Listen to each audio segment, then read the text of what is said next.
Beleza, pessoal? Hoje nós vamos falar um pouquinho sobre IPI, tá?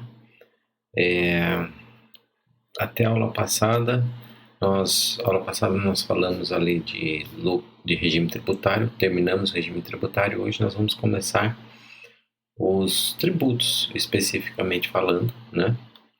O primeiro deles que nós vamos falar é sobre o IPI. Eu vou colocar na tela o slide para nós. Então vamos lá, nossa 8ª aula, falando de IPI. Bom, então vamos pensar o seguinte. Lembra aqueles 5 elementos que tem todo o tributo? Sujeito ativo, sujeito passivo, fato gerador, base de cálculo e alíquota. Vamos ver isso para o IPI, né, que é o Imposto sobre Produtos Industrializados. Então, o que é o sujeito ativo? É a União, é o governo federal. É ele que pode legislar sobre o IPI, trabalhar com alíquotas e tudo mais. Sujeito passivo. Quem é o sujeito passivo? Quem industrializa. Tá? Aquele que faz essa industrialização, a transformação, a mudança do produto. Né? Fato gerador. Industrializar. Nós vamos ver aí o que é industrializar. Base de cálculo. Lembrando que a base de cálculo é sobre qual valor eu vou calcular. É o valor do produto. Tá? E a alíquota? A alíquota é variável. Então, eu vou ter produtos isentos e produtos com mais de 300% de IPI. Tá? Bom, vamos entender um pouco sobre essa industrialização, porque a lei nos traz 5 formas de industrialização.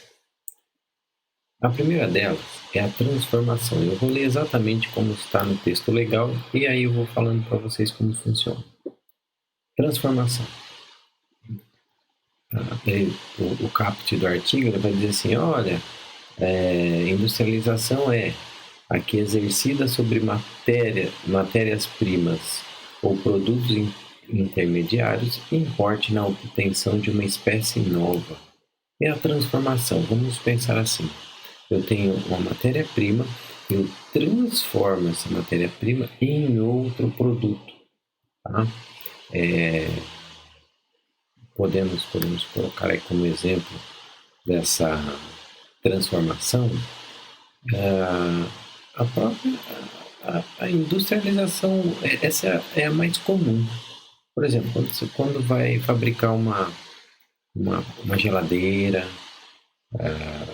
o que é feito? Você pega uma máquina de lavar, você pega, por exemplo, chapas de aço, dobra, você tem várias transformações que você vai fazendo até chegar no produto final.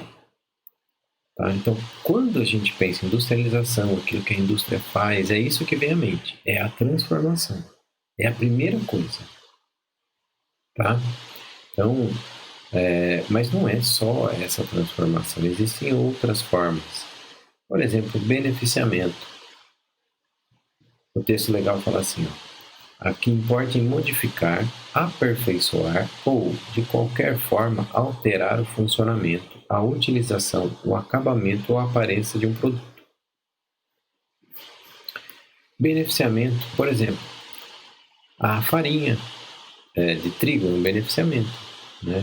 Você aperfeiçoa o produto, né? Que é o próprio trigo, os óleos, são todas formas de industrialização por beneficiamento. A outra forma é a montagem. O texto legal diz assim, a que consista na reunião de produtos, peças ou partes de que resulte um novo produto ou unidade autônoma, ainda que sob a mesma classificação fiscal. O grande exemplo da montagem é veículo. Você não tem uma fabricadora de veículos. Você até fala fabricante, mas as empresas são montadoras. Por quê? Porque elas montam. Elas pegam partes prontas e montam um outro produto.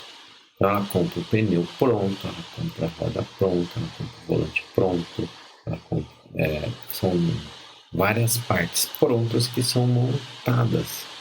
E essa simples montagem, ela gera um outro produto, portanto, considerado industrialização.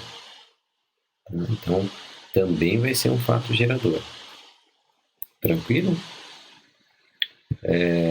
A quarta possibilidade é interessante, é chamada acondicionamento ou reacondicionamento.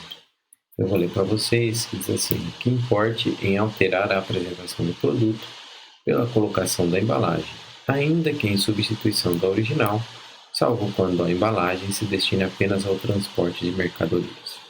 Aqui nós estamos falando da troca de embalagem para uma embalagem de apresentação. Por exemplo, não é assim, tá? Mas normalmente ela já vem da fábrica dessa forma, mas só para ilustrar. Imagine que um grande hipermercado compre, por exemplo, sei lá, bolacha, biscoito, né? Para mim é bolacha.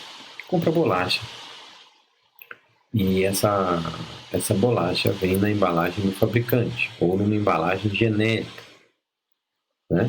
E aí esse produto é colocado numa nova embalagem com o nome desse grande hipermercado, dessa rede.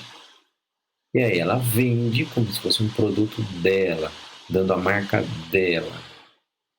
Tá? Ela industrializou, em tese, daquela industrialização que a gente imagina lá, da fábrica, não, porque ela não produziu o produto. Mas a lei diz que ela está industrializando, porque ela está pegando um produto genérico e agora está transformando num produto da marca A, B ou C. Quem tem carro, foi consertar carro, você vai comprar o carro assim, tem a peça original e tem a primeira linha, que é fabricado por essa empresa aqui, que essa marca aqui é feita pela mesma fabricante do original. Então, o original custa o dobro do preço. Então, quando você põe marca em alguma coisa, você agrega um valor, né? Então, você comprar uma peça original, você pensa assim, não, essa peça é muito boa, por isso ela é mais cara. Mas às vezes a mesma peça é fabricada pela mesma indústria, pela mesma empresa, e quando ela põe uma marca não conhecida, uma marca dela, ele não tem o mesmo valor. Olha que interessante. Então, se você compra, vamos dizer assim, uma empresa qualquer fabrica lá, por exemplo, uma pastilha de freio para a Volkswagen. Então, o nome da pastilha de freio que vem no carro da Volkswagen é A. A mesma empresa faz a mesma pastilha, mas tem a marca dela, que é a marca B. Então, quando ela vende, é o mesmo produto, só que o simples fato de ter outro fabricante, vamos dizer assim, outra marca, agrega valor, tem diferença de valor. Então, essa simples troca de embalagem, ela vai configurar a industrialização. Mas é importante ter atenção ao seguinte: é uma embalagem de apresentação, é uma embalagem de venda, não é uma embalagem de transporte. Tá? Ainda que a embalagem de transporte tenha ali algum tipo de apresentação. Vou dar um exemplo muito claro para vocês. A pizza. Quando você compra a pizza, ela vem numa embalagem, que pode ser genérica, como pode ser lá toda bonitinha da pizzaria da qual você comprou. Essa embalagem, ainda que tenha toda uma característica de logomarca, tudo mais da pizzaria, ela ainda é uma embalagem de transporte. Ok? Então, ainda é uma embalagem de transporte. Mas existem embalagens de apresentação. Se você for ao mercado, por exemplo, você vai encontrar pizza congelada para vender. Em embalagens que são muito parecidas com aquela da que você comprou na pizzaria. Porém, ali você tem uma embalagem de apresentação. Vamos supor que o supermercado ele compre de um fabricante e coloque lá a marca dele com uma embalagem ali de apresentação. Ele está industrializando, ele vai ter que pagar IPI, tá? Então, tem essa diferençazinha acerca da embalagem para transporte, tá? Então, essa embalar para transporte não configura industrialização. E por fim, nessas modalidades, nós temos a renovação ou recondicionamento. Eu vou ler para vocês que diz assim: a que, exercida sobre produto usado ou parte remanescente de produto deteriorado ou inutilizado, renove ou restaure o produto para utilização. Aqui ele está falando de um produto usado que ele que tem que ele dá nova vida a esse produto. Professor, eu nunca vi isso. Viu sim. E onde você viu? Quando o motor dá problema no motor, o motor precisa ser recondicionado. Ele pega o motor usado, né? Faz ali algumas ações, que aí vai depender do que você quer fazer, vai depender do problema que o motor teve, e ele chama que esse motor foi recondicionado. Outro produto recondicionado que também é considerado industrialização, nós estamos falando aí de produtos de mecânica, que é o mais comum, mas não é só isso, tá? Por exemplo, amortecedor. Tem amortecedor recondicionado? Tem. Né? O amortecedor do teu carro não está muito bom, você não quer gastar muito, quer fazer algo para durar um tempo um pouquinho só para ali na frente você fazer o que tem que fazer, ou mesmo para vender o carro, você vai lá e coloca um amortecedor recondicionado. Tem, né? Então, esse tipo de produto também é considerado uma industrialização. Então, são esses 5 formatos aí de industrialização, tá? Então, eu vou ter a transformação, o beneficiamento. Será que eu consigo lembrar sem voltar ao slide? Transformação, beneficiamento, montagem, reacondicionamento e recondicionamento. São essas 5 formas que a legislação entende como industrialização, tá? Existem algumas outras características que é bacana de falar acerca do IPI. Primeira coisa, ele é não cumulativo. E o que é um tributo não cumulativo? Como eu já falei ali nas aulas anteriores, é aquele tributo que gera crédito. Como assim? Vou explicar para você. Você comprou um produto e esse produto já pagou, por exemplo, R$10 de IPI. Um exemplo qualquer. R$10 de IPI. Naquele mês, você comprou tantos produtos que te geraram crédito, por exemplo, de R$3.000 de IPI. Aqueles produtos que a sua empresa adquiriu dentro do mês, aqueles produtos geram créditos de IPI. Tá? E aí, na venda, você teria que pagar, por exemplo, R$5.000 de IPI. Só que nas vendas daquele mês, determinou que você tem que pagar R$5.000 de IPI. Só que você não tem 3.000 de crédito. Quando você tem 3.000 de crédito e teria que pagar 5, você tem que pagar só a diferença. Portanto, pagar só R$2.000 de IPI, porque você utiliza esses créditos.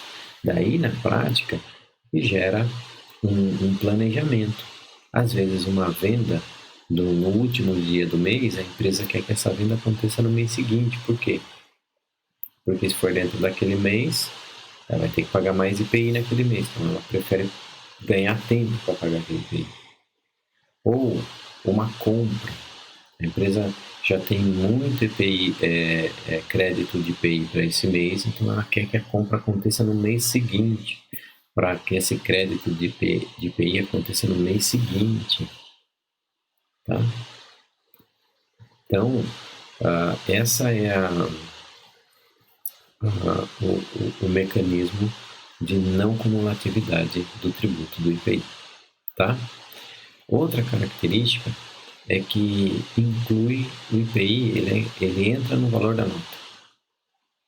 Tá? No valor total da nota fiscal, ele entra o IPI. Então não é só destacado, ele também deve ser somado ao valor da nota. Existe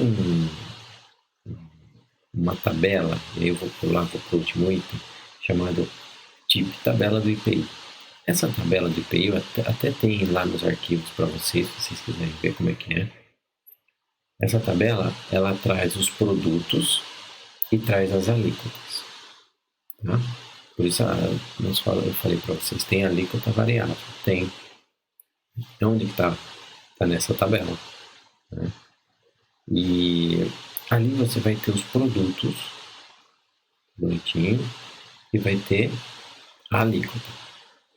O problema é o seguinte. Lembra que eu brinquei biscoito ou bolacha? Mas não é só isso. Você tem mexerica aqui em São Paulo. Você tem bergamota lá no sul, que é a mesma coisa. Você tem tangerina no Rio de Janeiro. Você tem mandioca aqui em São Paulo. Você tem aipim, que é no Rio de Janeiro. E você tem macaxeira, que é no Nordeste. Isso são apenas alguns exemplos, onde cada lugar dá uma nomenclatura. Mas se é um tributo federal, como é que a gente faz para saber a alíquota? Né? Então, dentro dessa tabela, existe a descrição dos produtos, ela vem precedida de uma numeração chamada NCM, que é a Nomenclatura Comum do Mercosul. É uma numeração. Né? Então, ela serve para unificar esses produtos. Unificar. E vejam, a própria NCM, ele é do Mercosul, ele vale para todo o Mercosul. Então você vai ter um produto, e esse produto, ainda que ele tenha um nome no Brasil, um nome na Argentina, um nome no sul do Brasil, um nome no Sudeste, um nome no Nordeste, um nome no Norte, um nome no Centro-Oeste, tanto faz. Ele vai ter a mesma nomenclatura. É uma forma de unificação da nomenclatura do produto. Né? Então, toda vez que eu falar de um determinado produto, não importa o nome regional, na realidade eu vou falar do código daquele produto. E aí, a partir do código, eu consigo identificar que ele é o mesmo produto no Sul, no Sudeste, na Argentina, no Nordeste. Tá? Então, é bem interessante. Se você olhar a sua tabelinha lá, achar a tabelinha, o Teams está lá, você vai olhar que ela tem a primeira coluna é o NCM, depois a descrição, e a terceira é a alíquota. Tá? E aí é um número que é formado, não é um número aleatório. Existe uma formação, uma cadeia. Tá? Dá uma olhadinha lá. É interessante vocês terem contato com isso. Beleza? Para terminar a aula de hoje, eu vou colocar para vocês a frase da aula.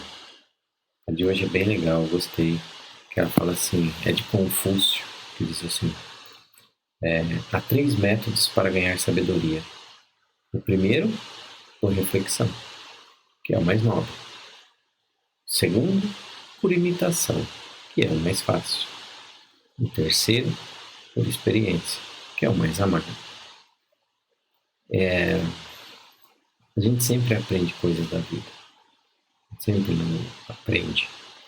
E existem alguns meios de aprender. Ou pensando, para não fazer errado, ou vendo os erros dos outros, ou errando. Né?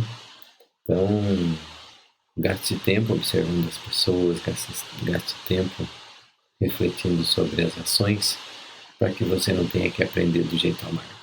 Tá bom? Pessoal, agradeço a atenção de vocês.